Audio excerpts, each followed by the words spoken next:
So tell me a little bit about yourself. My name is Chantelle, and my husband and I have three little girls right now.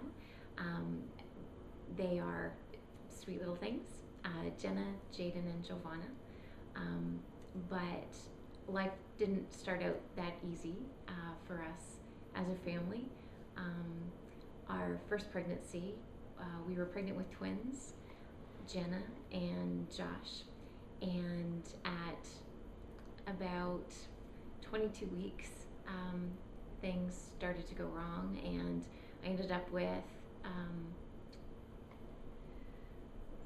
going into labor just briefly, but those contractions were enough to cause some serious problems for the babies, particularly for Josh. And we were able to manage to get to um, just past 24 weeks, which is an age of viability for children.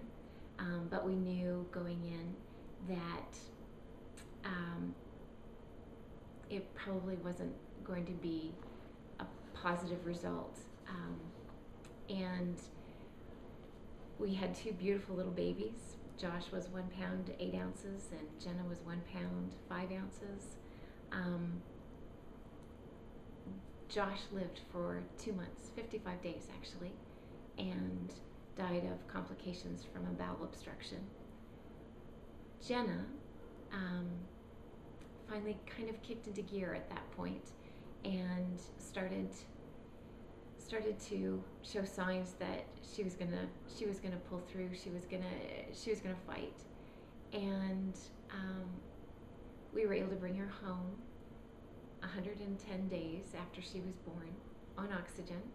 Um, but we just kept waiting every time we went back to the doctor for um, the diagnosis that we knew was coming. And at when she was just 4 months corrected, it would be at Easter time. Um,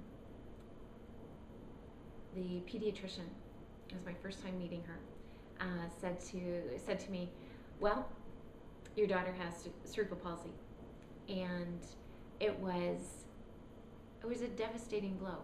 Actually, I expected it, so I don't know why it was so hard.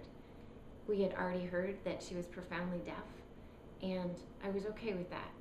I could work with that, and we knew that she was weak, but we had just hoped that it wouldn't be as severe. But to be given the diagnosis that early meant that it was a severe condition for her. Um, Now, cerebral palsy isn't contagious and it's not progressive. The damage is done usually it, either in utero at birth or at some point after that, up to about 2 years of age. And it's brain damage. Particularly, it affects the motor skills areas of the brain, but it also affects cognitive abilities. And Jenna, that's what Jenna has. So what is their prognosis? What will that be like for her? Initially, we didn't know, and I think that was the scariest part. Is just the unknown, and but she ended up her. We can edit, right?